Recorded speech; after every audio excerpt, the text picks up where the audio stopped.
Law 9. Win through your actions, never through argument.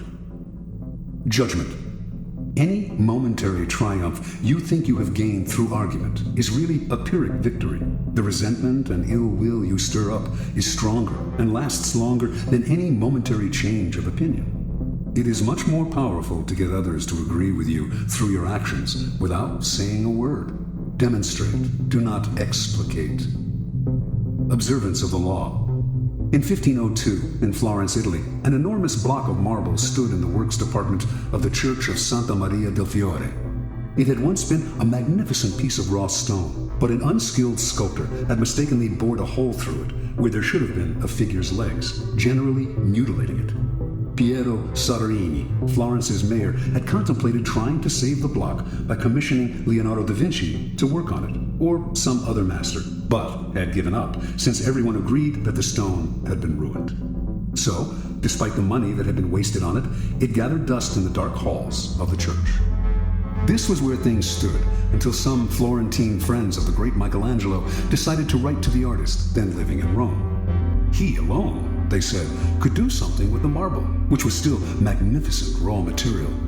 Michelangelo traveled to Florence, examined the stone, and came to the conclusion that he could, in fact, carve a fine figure from it by adapting the pose to the way the rock had been mutilated. Soderini argued that this was a waste of time. Nobody could salvage such a disaster, but he finally agreed to let the artist work on it. Michelangelo decided he would depict a young David, sling in hand. Weeks later, as Michelangelo was putting the final touches on the statue, Soderini entered the studio. Fancying himself a bit of a connoisseur, he studied the huge work and told Michelangelo that while he thought it was magnificent, the nose, he judged, was too big. Michelangelo realized that Soderini was standing in a place right under the giant figure and did not have the proper perspective. Without a word, he gestured for Soderini to follow him up the scaffold. Reaching the nose, he picked up his chisel, as well as a bit of marble dust that lay on the planks. With Soderini just a few feet below him on the scaffolding, Michelangelo started to tap lightly with the chisel, letting the bits of dust he had gathered in his hand to fall little by little. He actually did nothing to change the nose, but gave every appearance of working on it. After a few minutes of the charade, he stood aside. "Look at it now. I like it better," replied Soderini. "You've made it come alive." Interpretation.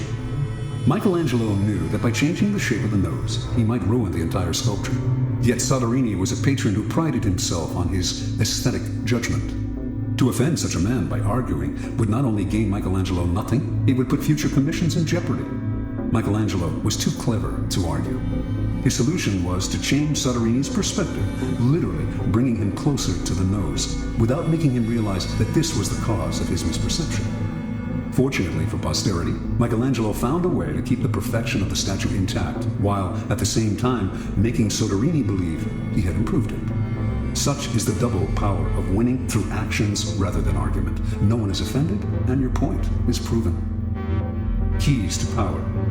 In the realm of power, you must learn to judge your moves by their long-term effects on other people. The problem in trying to prove a point or gain a victory through argument is that in the end, you can never be certain how it affects the people you're arguing with. They may appear to agree with you politely, but inside, they may resent you. Or perhaps something you said inadvertently even offended them. Words have that insidious ability to be interpreted according to the other person's mood and insecurities. Even the best argument has no solid foundation, for we have all come to distrust the slippery nature of words. And days after agreeing with someone, we often revert to our old opinion out of sheer habit. Understand this: words are a dime a dozen. Everyone knows that in the heat of an argument, we will all say anything to support our cause. We will quote the Bible, refer to unverifiable statistics. Who can be persuaded by bags of air like that? Action and demonstration are much more powerful and meaningful. They are there before our eyes for us to see. Yes, now the statue's nose does look just right. There are no offensive words, no possibility of misinterpretation. No one can argue with a demonstrated proof. As Balthazar Gracian remarks, the truth is generally seen, rarely heard.